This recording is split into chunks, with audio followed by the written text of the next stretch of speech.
Blessed be the Lord my strength, who teacheth my hands to war and my fingers to fight. This is Great Awakenings, and we are joined once again by the great Dr. James Fetzer, former Marine Corps artilleryman and scholar extraordinaire. Jim, it's great to be with you. I'm in these days of tumultuous journalistic persecutions and blackballing of truth and all sorts of Orwellian group speak that seems to be transforming America into a reflection of V for Vendetta. I keep coming to the biblical quote, "Ye shall know the truth, and the truth shall set you free." And I think that is precisely what the United States government under the Biden administration is paranoid of, in fear of their lives, and this desperately motivates them with a fanaticism never before seen in America, not even when the Japanese were interned in World War II. But this is quite different. And they are fanatically pursuing a crushing, outlawing, burying of RT and Sputnik, but RT specifically, unlike anything else. And it's of course totally unconstitutional. It's a tragic display of election interference, and this is why they're doing it. Because RT is the only channel that I can say, after reviewing a lot of different ones, that all of the articles, when I read them, and all of the reporting is done very truthfully, honestly, honorably, with a moral framework to it and a rawness to it that doesn't have any spin or perversion or liberal, edgy, Democrat, woke values or anything. It is raw, off the truth analysis of things. And for the United States government, the Congress, to be labeling them a information operation, information war, as if they're Tokyo Rose, and for the Biden administration to actively be pressuring. And I thought the Supreme Court ruled the government can't pressure social media companies to do anything. They ruled that, if I'm not mistaken, in regards to the election, and yet they're doing it again. They're trying to pressure Facebook and TikTok and all of these social platforms to cut RT. Now, I'm not a champion of RT. I've never been paid by RT. Any appearance that I've given has been completely voluntary. But when they put me up on RT and others like Scott Ritter and numerous other Americans, we're telling the truth as best we can articulate, without an agenda, but for the purpose of truth. And I think that really is boiling everything down. On one side, you have the lovers of truth, the seekers of truth, the defenders of truth, because they realize within the truth is justice and the natural evolution of society in a positive way. Whereas on the other side of lies and propaganda, lies specifically, is death and destruction.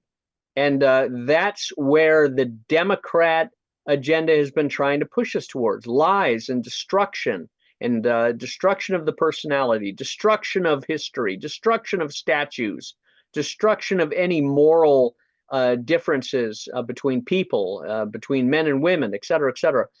So I just wanted to start that as a little opening, Jim, to get your thoughts before we dive into Lebanon and Hamas and Palestine and Ukraine and all sorts of other things, and the election of Trump. But this persecution of RT, if we do not correct it through legal action, filing of legal lawsuits, because it's a violation of our rights to be given the truth and exposed to the truth. They've also shut down the ability to send letters or birthday cards or anything else to Russia. FedEx, UPS, and the United States Post Office have removed Russia from their computer system. So you can't mail a letter or a birthday card anywhere in Russia. That seems to me also be unconstitutional. But Jim, I'll hand it to you to get your summary analysis of this RT persecution. Go ahead.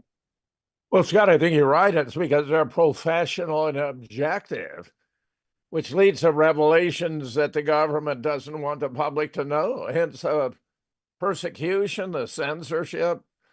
I think RT, Sputnik, Press TV, even Al Jazeera are head and shoulders above the American media, including even the New York Times, the Washington Post, the LA Times, Chicago Tribune. I mean, it's pathetic what's become of American journalism. It's all biased, subjective, politicized massively, Scott. You can't get a truthful report even about attempts to assassinate a former president.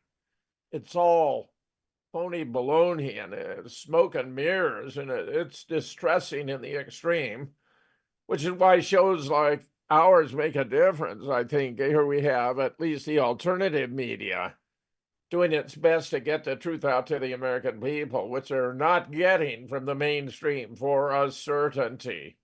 Yeah. Well, we will see how this goes. I know there's a few things that are going to be happening in the near future, but we'll keep you appraised. Jim, I know you wanted to prepare your presentation and launch in it. I'm going to hand it to you to go ahead and open us up with your. Thanks, Scott. Well, here are just some headlines that are indicative of what's going on. We will use tactical nukes, Russia warns NATO. New Russian Federation satellite launch. What is it? It's got to be an anti-satellite satellite to take out the Western satellites that are used to navigate the long-range missiles, which is how Russia knows that if long-range missiles are used at the West, the U.S., for example, is complicit because Ukraine doesn't have satellite capabilities. Meanwhile, Russian troops are massing on Ukraine's northern border for a possible new offensive. I believe the Russians have reached the point. They want to end this in Ukraine, and I believe they have the capacity to do it in relatively short order.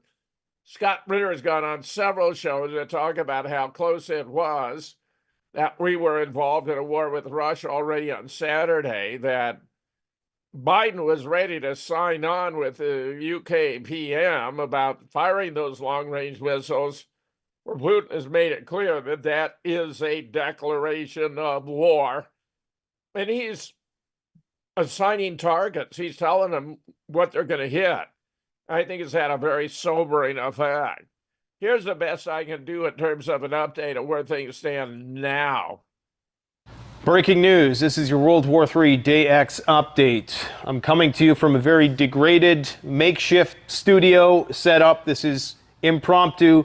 You're just going to have to deal with it. It's not permanent. I wanted to show you the screen today, so we had to do this. Now, right now, we have a massive exodus from the southern part of Lebanon. In the last 24 hours, we're seeing the displacement of hundreds of thousands of people moving towards the north. This number is likely going to swell into the millions in the coming weeks to come as the arc of fire expands deeper into Israel and deeper into Lebanon. The ultimate objective here of the Netanyahu government, who until recently was holed up in their bunker, not because of a war that was being waged, but because of the hundreds of thousands of Israeli protesters in the streets. Well, now all those protesters find themselves conveniently for Netanyahu inside a bunker and under a pseudo low-intensity state of martial law, which is only going to intensify. Israel is now in a state of emergency. There's a lot of censorship. There's a media blackout, so we're never really going to know what is happening there. If you are familiar with how the Ukrainian conflict is being reported, well, get used to that now taking place in Israel, and get used to only hearing good news and no bad news. The fog of war is about to get incredibly thick. The censorship right now is through the frickin' roof. We're going to talk more about that in just a minute. Understand what is happening here.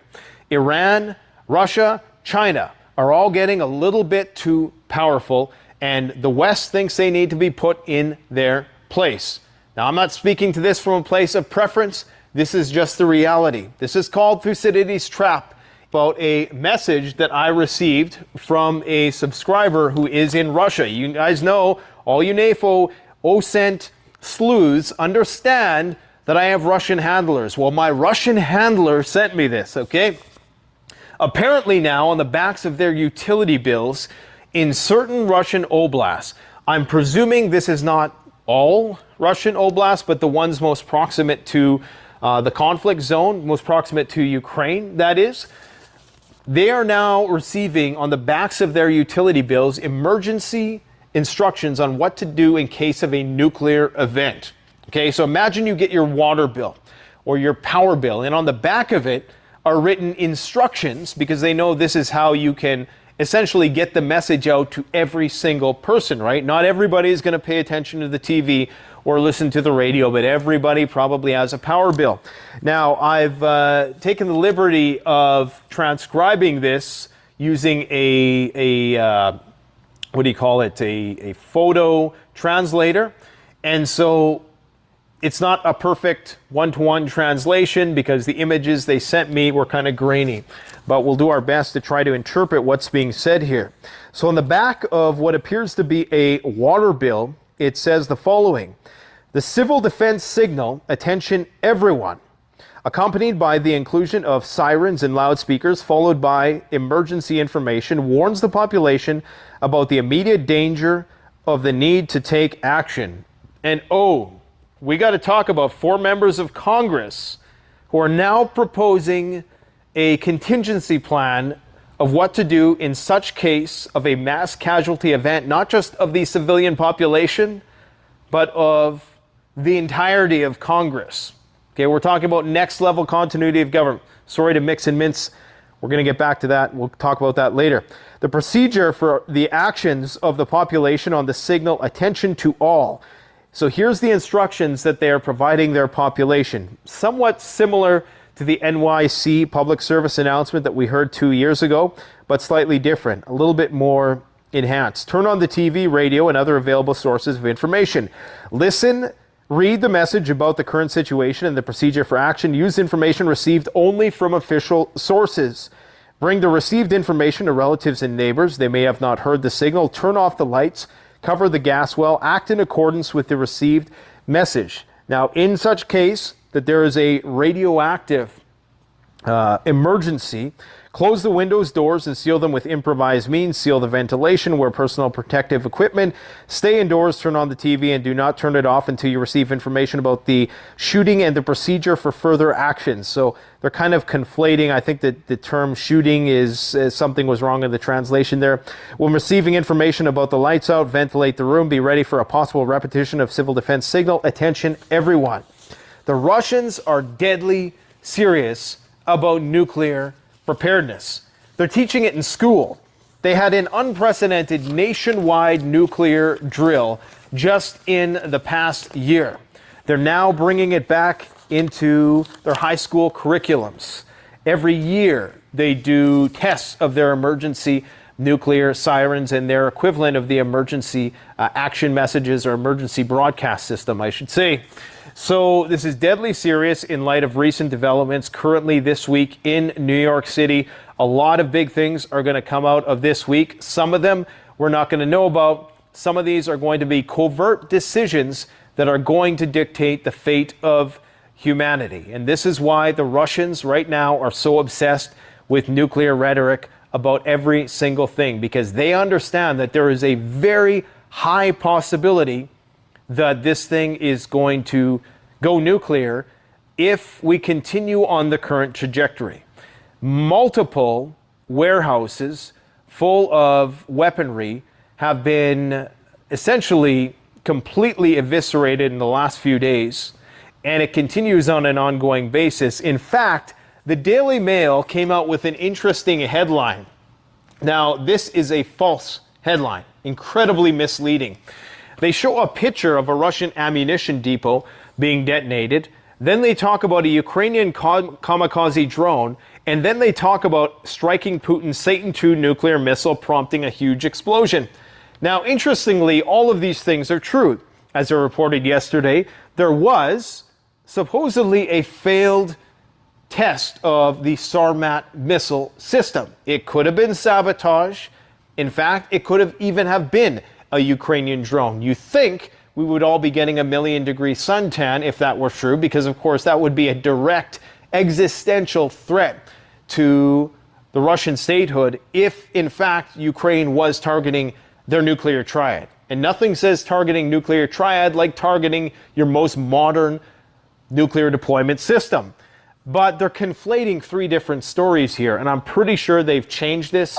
I made a post about this online, and I think within a half an hour they changed the title. I'm not saying I was the reason. There's probably a lot of people who are reporting it. But they're conflating three different things. Now, could there be some truth to all of this? Could there, in fact, have been an attack on a Russian Sarmat missile with the intent to try to provoke the Russians into doing something crazy? Because understand, guys, from here until the election, there is a competition between Vladimir Zelensky and Benjamin Netanyahu to try to create the biggest provocation in order to trigger a response from the other side that will then be used as justification for their cause. I don't doubt he's got it basically right, Scott. He was tying together any number of events. Hamas and Israel are going full at it. The evacuation from Lebanon, of course, fits exactly that scenario. They'd love to drag the United States into attacking Iran. And of course, all this business with Russia. Even we have Israelis going to Kiev to construct an Iron Dome defense, which is going to stop hypersonic missiles. And you have Ukrainians going to Syria to attack Iranian allies. So it seemed to me we're really on the verge. I do not believe we will be able to evade World War III by next weekend. I think it's going to happen this week, my take. Well, I think Russia and Iran and China haven't even taken the gloves off yet. They haven't even gotten out of the corner. And when they do, when this is committed to a war, and that's what they're allowing to happen. They're allowing these provocations and these attacks and abuses to come against them. They will fight a defensive war. And a defensive war is precisely what occurred when Russia went into the Donbass, because it was being attacked since 2014 by Ukraine and NATO. So it was a defensive war. But you saw just how the catapult is slowly strengthened and tied back until finally they let it go. And when the Russians let it go, there's no stopping it. And I think the same will be for Iran. I think they will initiate a defensive countermeasure with special operations, special forces units, and they will go into Syria, using Syria as well. And in the cover of night, in a covert, clandestine way, they will kill, annihilate every single terrorist, ISIS, and their U.S. NATO enablers that may be on the ground. It'll be open season for American military in the Middle East. It'll be open season for American military anywhere if there is a larger war that Russia defines it as a war. The West doesn't get to define what a war is. The West, when they take provocative action, will be forced to fight it. And that's their underlining failure. They think that they can declare war and pull it back, declare war and pull it back, and redefine. Well, we're not getting involved with the fight. We're not attacking Russia. We're just giving all the weapons to Ukraine to attack Russia. So we're legally not culpable. And the Russians have just been nodding and going, okay, the time's coming, but we don't accept any of your legal arguments. And the reaction is going to be an obliteration of the U.S. Military force like we've never seen. Now, I don't think they'll resort to nuclear events because it would result in the removal and destruction of Washington, D.C. and London and who knows whatever. Russia is prepared to pay that price. The West is not. And I think the other thing is, when he was describing the fog of war and the cover-up of communication, that is precisely what they're going to try and do to the United States. I still predict that they are going to be initiating some major false flag attacks within the United States, trying to blame it on Russia, trying to blame it on Iran, trying to use that perhaps as a Gulf of Tonkin moment to shut down the conservative voices, alternative media, and transform America into that V for Vendetta police state. Scott, I want to ask you about what to me has been a wild card here, namely U.S. laser, very super sophisticated weaponry. Do you believe it's capable of taking out these hypersonic missiles Russia may fire at the United States? The only way you can take out a hypersonic missile is before it leaves the launching point. Once it leaves the launching point, there's no ability to track it and take. McGregor has confirmed that as well. They go at 4,000 to 6,000 miles per hour.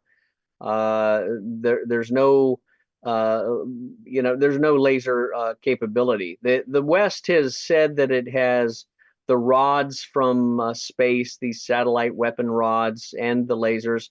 But you know what? The only lasers that I've seen have been the ones that have taken out Maui and done fires and such.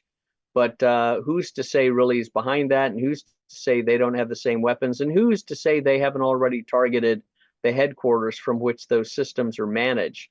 So the one thing about the Russians, they play the chess game in their heads before they move a single piece, while we're playing checkers. Jim? Oh, I think that's right, Scott. Well, yeah, but very surprising. So yes, From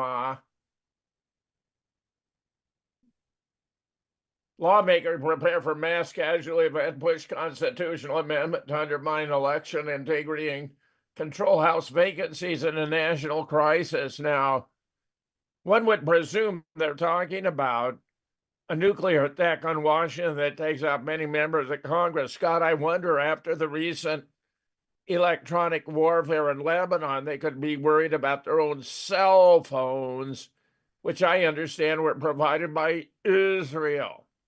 As political tension rises, Congress is preparing for the possibility of a major mass casualty event.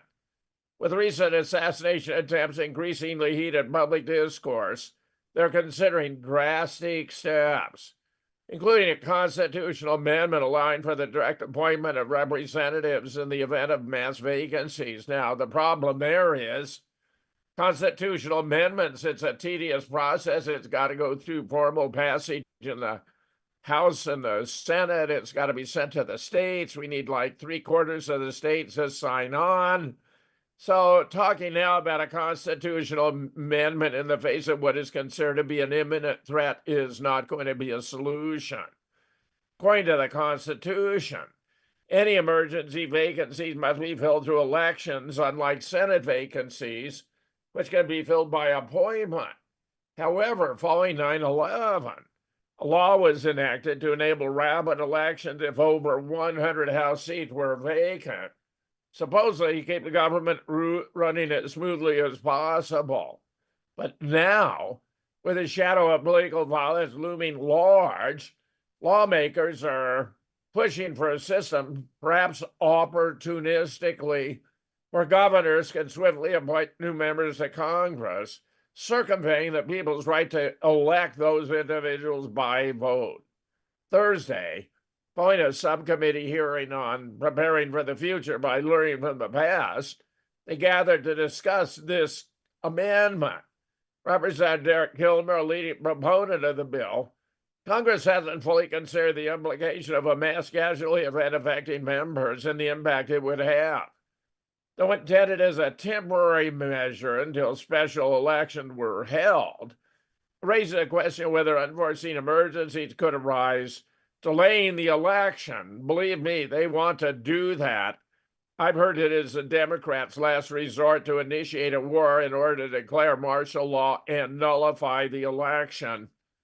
Allowing unelected representatives to remain in office longer than expected could set a dangerous precedent, to put it mildly, particularly at a time when public trust in the electoral process is at an all-time low.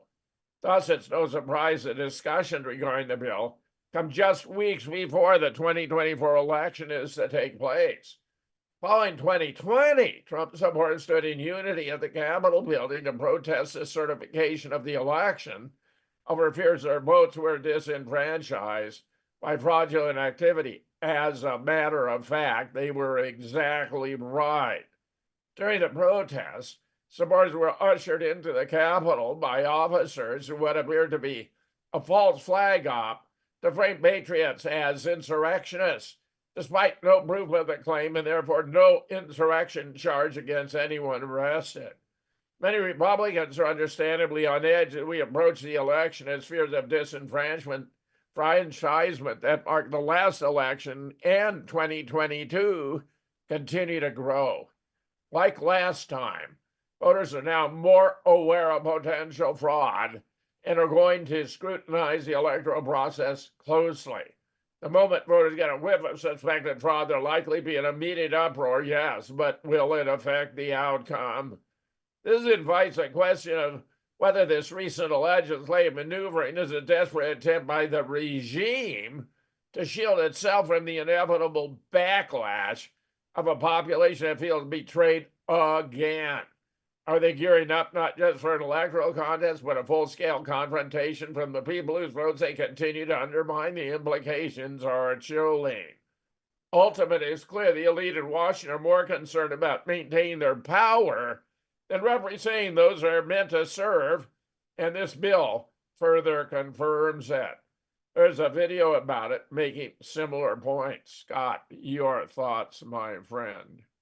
Well, I think that is what we've been talking about before, the suspension of the election, the suspension of rights due to a national crisis, national emergency that is self-inflicted, intentionally, purposefully by deep state actors. And I've said before, I believe Kamala Harris is going to be taken out because she's not a natural born citizen and she cannot be president, and that could inevitably lead to a court action and a court affirmation that only a natural born citizen, which Kamala Harris is not, can be president. So I think they'll take her out, and I think they're going to appoint someone else as the vice president of Biden during this interim time. They may claim that she won and then take her out and then put in Gavin Newsom or someone as Biden's vice president, and then take Biden out and then say Gavin Newsom is now the president and the election is suspended until further notice. I predict they're going to push all of this, expecting that they can bully the American people like they did during COVID-19. And this is the one time where I think a revolution and a renaissance and a civil war, whatever you want to call it, is the only way to remove these parasites and tyrants that if we allow them to assume power, as we allowed them in 2020, as Trump allowed them in 2020, as everybody working for Trump allowed in 2020. They allowed Biden and everyone to take over the presidency, and the result has been the ruination of America, the invasion of America, the acts of treason of an invasion, the undermining of the republic, the destruction of the Constitution, the destruction of people's rights, and this war against Russia, and the destruction of the dollar, and now we see Israel. The collapse of the dollar is the next and final domino, Jim, that will set us on that course. And imagine the panic that you could inflict on an entire American population that is so soft in the head, they can't live a single hour without looking into their cell phone. Well, the next time they look, it may blow up in their face. And then you've got panic in the streets, which is exactly what they want. Go ahead. Yeah, I think that's real. I think that may be an alternative interpretation of Congress' concern because they have these new cell phones provided by Israel. Can you trust anything the Israelis provide? I do not believe you can. Meanwhile, the brief PM and NATO Secretary General said Putin's red lines can be ignored because he never enforces them. Calamitous. The brief PM and NATO Secretary General. There have been many red lines declared by Putin before, and he has not escalated, said Secretary General Stoltenberg.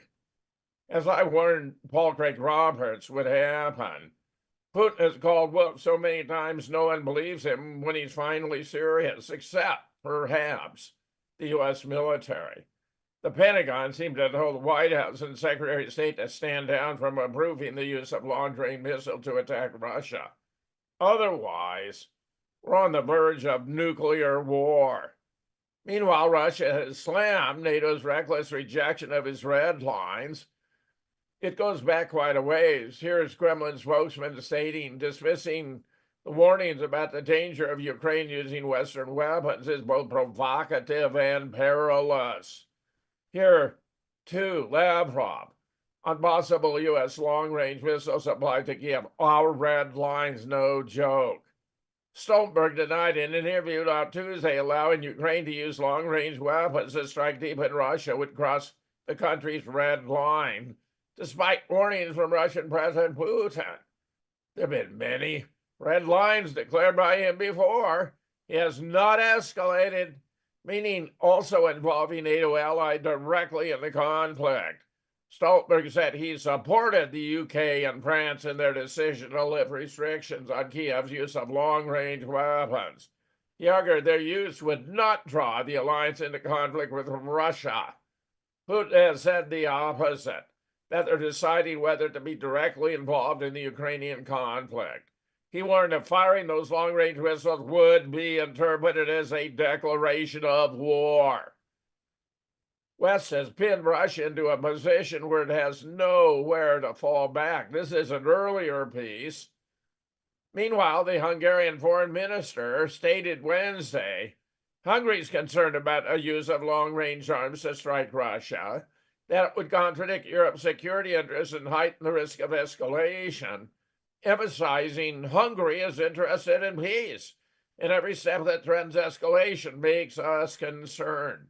Adding, the use of long-range missiles against target deep in Russia would increase the threat of escalation. It would guarantee war. Meanwhile, NATO's secret op headquarters have been destroyed in Kiev. The Russians are getting increasingly serious. According to preliminary data, more than 24 military and infrastructure facilities in the interests of the Ukrainian army was subject to Russian strikes. One such target, a secret NATO ops center, was destroyed. Heavy long-range attack drones hit arsenals, areas of troop deployment, sites with armored vehicles, and fuel storage facilities from Kharkiv to Ivano-Frankivsk. As midnight arrived local time, air raid sirens howled in Ukraine. Russian uranium drones attack Ukrainian military facilities throughout the country. Very significant. In Kiev, an attack by Russian drone cost the armed forces of Ukraine several warehouses of ammunition, including NATO cruise missiles, and a base for the repair of military equipment. A training center for personnel of special ops was also destroyed.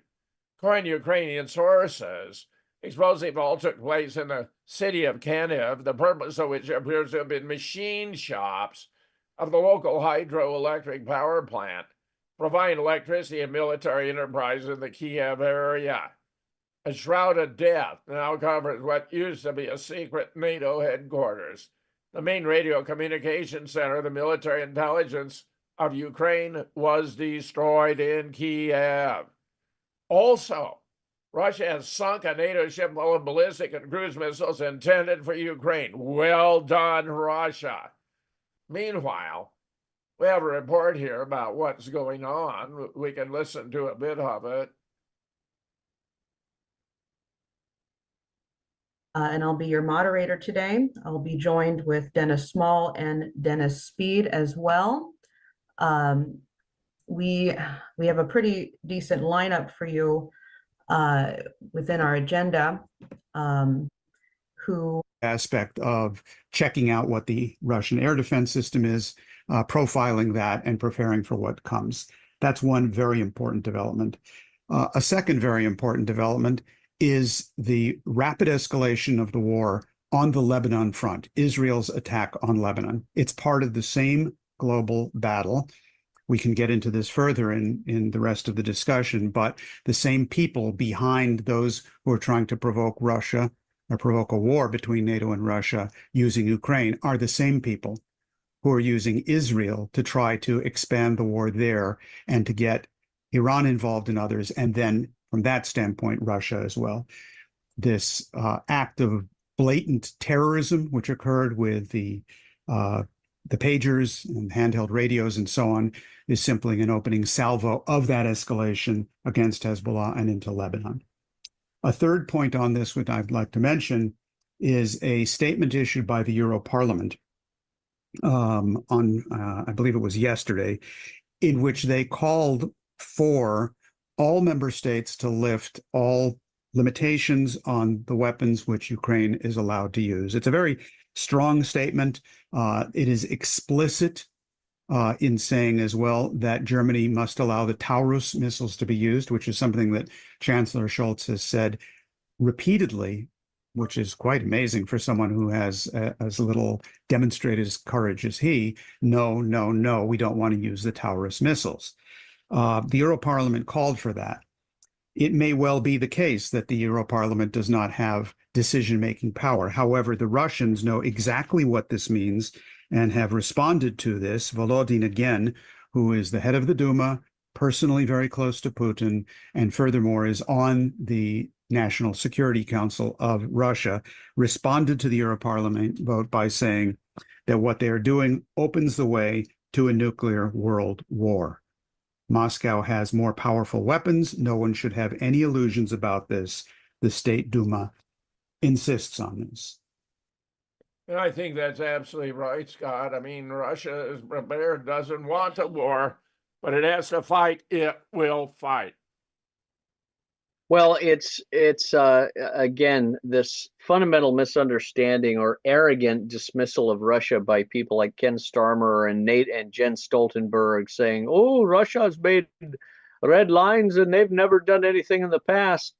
That is a complete, projected interpretation of Russia. They are interpreting Russia through their own moral vacuousness and their empty-headedness and their political correctness and all of the toxicity and sickening narcissism that afflicts the West and NATO and the European Union and the United States in general too, in the political sectors and the government sectors.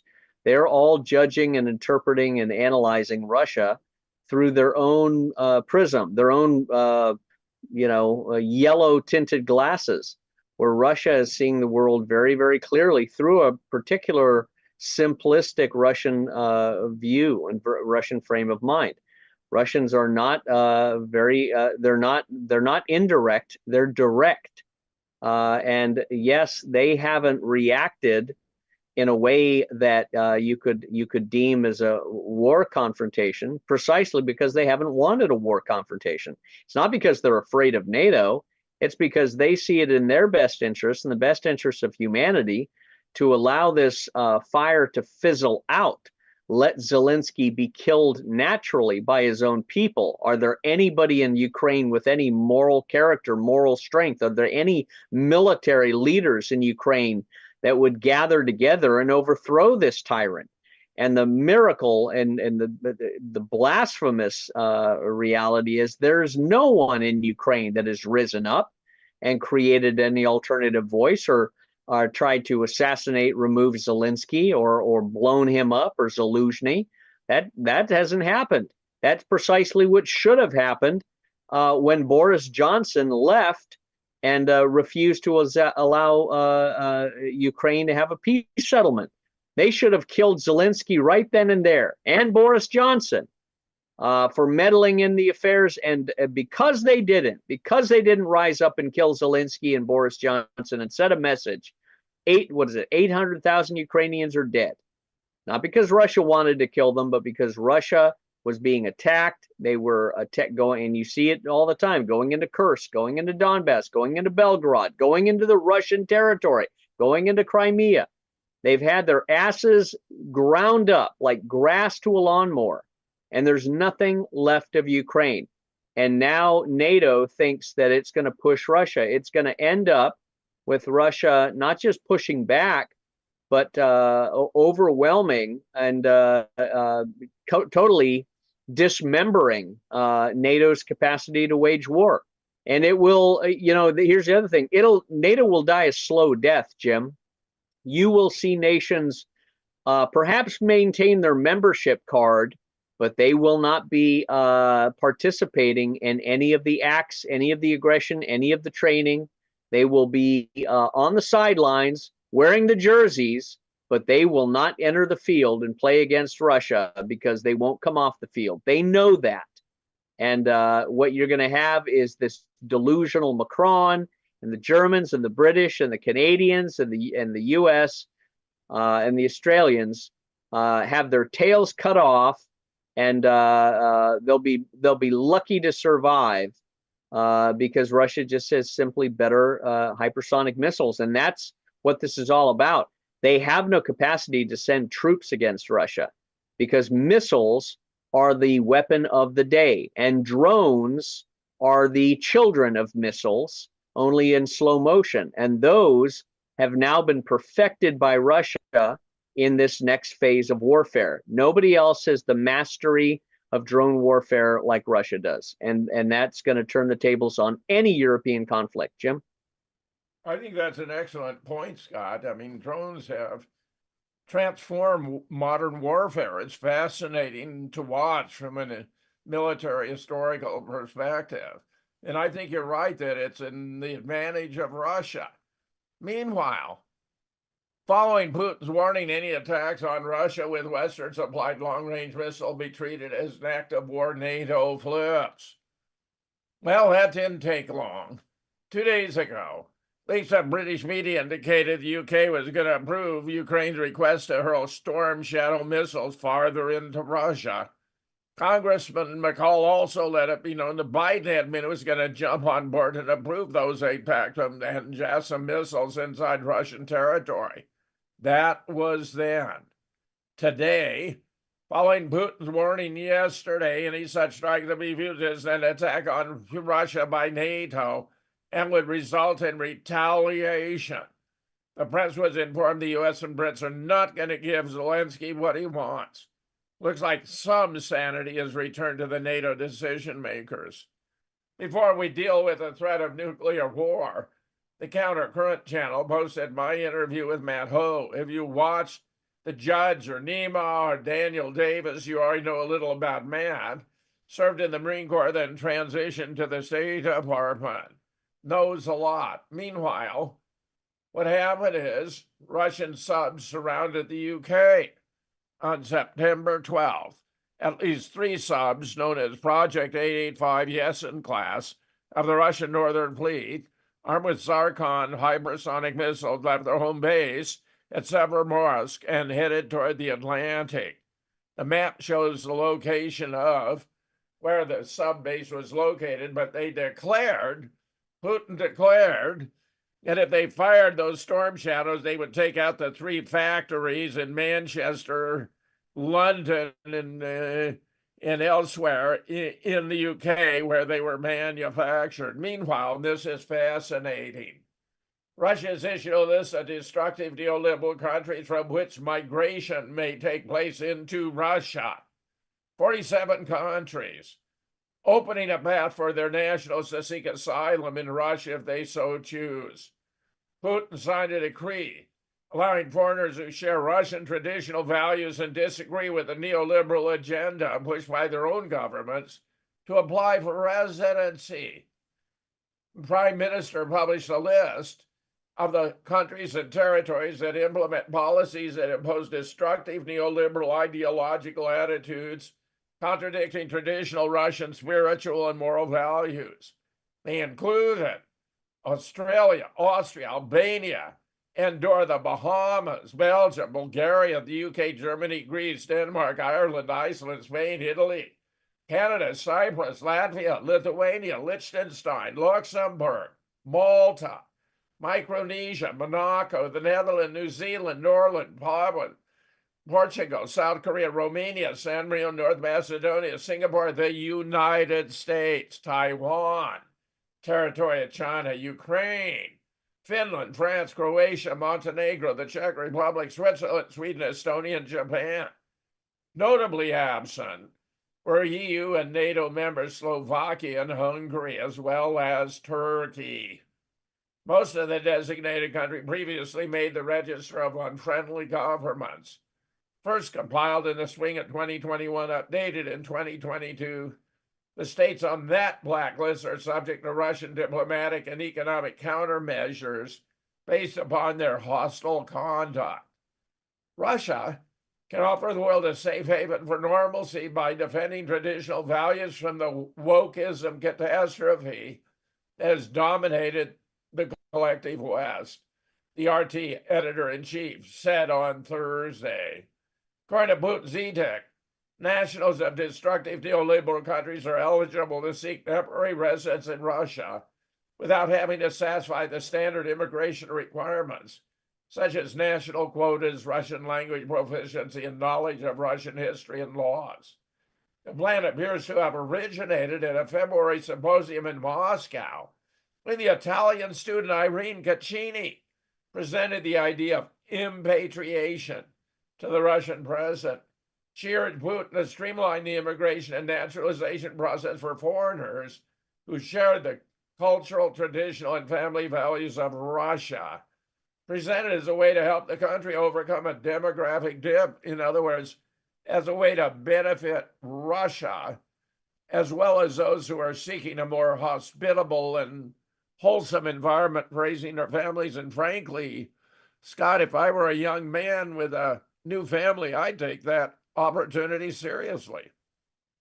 Yeah, I think we're witnessing, Jim, a brain drain, moral drain that will afflict the West unlike anything in the history of mankind. This is the Lot initiative, where God commands Lot to get out of Sodom and Gomorrah.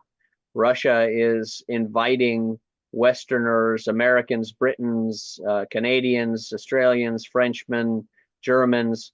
If you disagree with your children being castrated in the name of the transgender religion, if you disagree with girls being beaten up by men or men pretending they're women running in your girls' races and beating out your daughters for scholarships, if you disagree with muzzling of Facebook posts and others for objecting to this homosexual agenda and this all the other pathologies that go with it, the religious worship of the environment and climate change, ad nauseum, and bug eating and forced vaccinations. If all of that you see as death and misery and enslavement, then come to Russia. And I think you're going to see every moral family person leave the West eventually in the next few years. And what will be left will be a ash of a cigar or a hollowed out husk of a cocoon where the butterfly is left, and you will have just a depleted society unless there is a revolution in America to make America once again that moral, freedom loving, independent state, nation that we were, and throw off this tyranny of the Democrat Bolshevism that has insidiously inserted itself over 50, 60, 70 years. Jim? Yep, Scott, you got it exactly right. And while there are other stories we could contemplate, Israel and U.S. behind two ways of blasting Lebanon to divert attention from Gaza genocide. I don't think that really was the primary objective. We got a whole lot going on here where the U.S. may have been involved.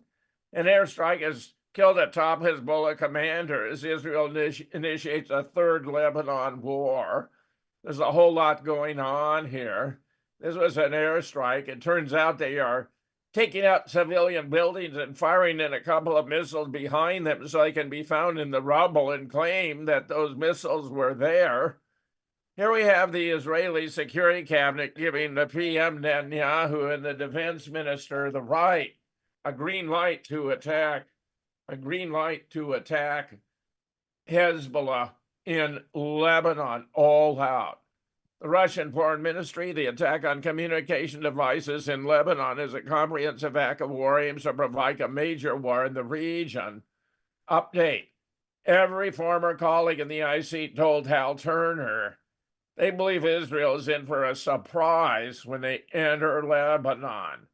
They went on to explain that regardless of communication being down, every Lebanese village in the south has hundreds of local garrison units and independently functioning cells for Hezbollah. All the information given me, the most relevant, was from one former intelligence community colleague. He told me people need to understand you cannot defeat an organization like Hezbollah, which is interwoven in the civilian population of the country. They have schools, hospitals, bakeries, factories, and they will simply recruit new fighters as the need arises. There's a lot going on. Question, did Israel just nuke Lebanon? The answer turns out to be no. It was a very powerful bomb, but apparently not nuclear. The IDF, nevertheless, has become very aggressive, and we're going to see a major war taking place now. Meanwhile, Hezbollah is launching heavy missiles at Israel. These are not just rockets, but actual ballistic missiles. And as a consequence, Israel has had to sound the alarm, had its population move into shelters all over Israel out of fear. The claim was that its airport was damaged, but you cannot see here that it actually had been. Nevertheless, it's all going on now. Lebanon is blowing up, and there's really no room for doubt about it. Right now, this is our last chance to stockpile. In fact, I would run to the store and pick up some extra supplies right now because literally, and I mean it, time is short. In this video, will show that there's been a major escalation between Ukraine and Russia. And when I say that, a major escalation between NATO and Russia, and what that means for us as preppers, we have some serious bad times coming, and we have to be ready. So let me show you what's happening, because this is huge. It started off just recently. We can see in Politico, the White House finalizing plans to expand where Ukraine can hit inside Russia. The talks have been closely held among a small group of officials in the White House. The details of the plan are still coming together, but officials in Washington, London, and Kiev have in recent days discussed expanding the area inside Russia that Ukraine can hit with American and British-made weapons. And this is just the beginning, because it's not simply just about weapons and hitting inside Russia, but literally, this news came out that it's actually using our long-range missiles, American long-range missiles, deep inside Russia. And immediately, Putin comes out and says he draws a new red line on long-range missiles. And in Moscow, he said this would view as the direct participation of NATO countries in the war in Ukraine. And another article from The Guardian, this is all over the news, by the way, Putin lifting Ukraine missile restrictions would put NATO at war with Russia. So the United States is giving Ukraine the green light. Yes, use our long-range missiles against Russia. And Russia said, that's a line. That's a fine line. You cross that. And this is an absolute proof that NATO is at war with Russia. And if we go back a few months ago, this is April, the U.S. has quietly been shipping long-range ATACMS, that's the abbreviation for this, missiles to Ukraine. Back in April, the United States in recent weeks secretly shipped long-range missiles to Ukraine for its battle to fight off Russian invaders. It's talking about in Ukraine here. And at that time, Ukraine has used them twice. And these missiles were part of a $300 million military aid package for Ukraine. Of course, Biden approved that, sending tons of money and missiles to Ukraine. The White House National Security Advisor Sullivan, briefing reporters, confirmed that a significant number of these missiles had been sent to Ukraine and said that we will send more. And all of this was using these ATACMS missiles, these long-range missiles inside Ukraine against Russians, again, inside Ukraine. However, right now, I don't even say Biden. I don't even say the United States. I want to say basically the elites, all these countries joining together. There seems to be, Google this, by the way, a unanimous thing saying, you know what? We need to now take off the gloves and let the Ukrainians strike deep inside Russia using these ATACMS missiles, these missiles that we've been sending them for quite a while now. And by the way, the ATACMS are launched by what are called HIMARS. That's the system here. This is launching 6 independent missiles, but it can actually launch 1 ATACMS missile. These missiles have a range of 190 miles and travel at Mach 3. They're GPS guided. This is not one here, but it kind of looks like this. And literally can shoot the missile, and then the HIMARS can drive off somewhere else so it can't be attacked. And I want you to understand, obviously, you know this, that the United States has been sending tons and tons of arms to Ukraine.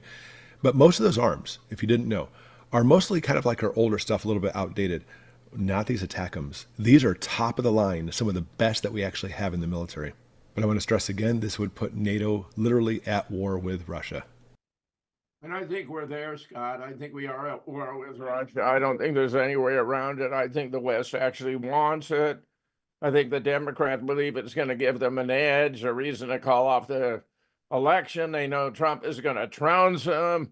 They don't even think they can steal it. The turnout is so overwhelming, and the enthusiasm for Kamala is so dismal. She's the worst polling Democrat in history against Trump. Worst. And she's a utter mediocrity. Even when she was doing softball with Oprah had to step in to answer questions for her. It was a disaster. Well, this election is not about Trump. It's about Trump, Kennedy, Tulsi Gabbard, a whole swath of Democrats, libertarians, moderates who have been betrayed by the Democrat Party. That's the fundamental understanding that needs to be articulated into the political rhetoric. And Trump better be educated enough to understand that. Because if he goes on the ego trip, it's about me, it's all about me, you got nowhere else to go. I think that's like Ulysses taunting the Cyclops. And we saw how that ended. His boat was smashed by a hurled boulder and his men were all killed. So I don't go down that reckless route of taunting arrogance. Trump has made some mistakes by not getting out there saying, like I've said before in the film Braveheart, William Wallace's followers looked at Robert the Bruce as a traitor, but then he looked back and he said, "You've bled with Wallace, now bleed with me." Trump needs to say the same thing. You've bled with Kennedy, now bleed with me. Let us fight to rebirth this nation. And I hope he does that, because then he will have the landslide. Otherwise, I don't think he will have a landslide, because people won't show up. That's not victory. That's not leadership. Leadership is arousing people and compelling them and inspiring them to show up, to be more than they thought that they were before. That's leadership, not egoism.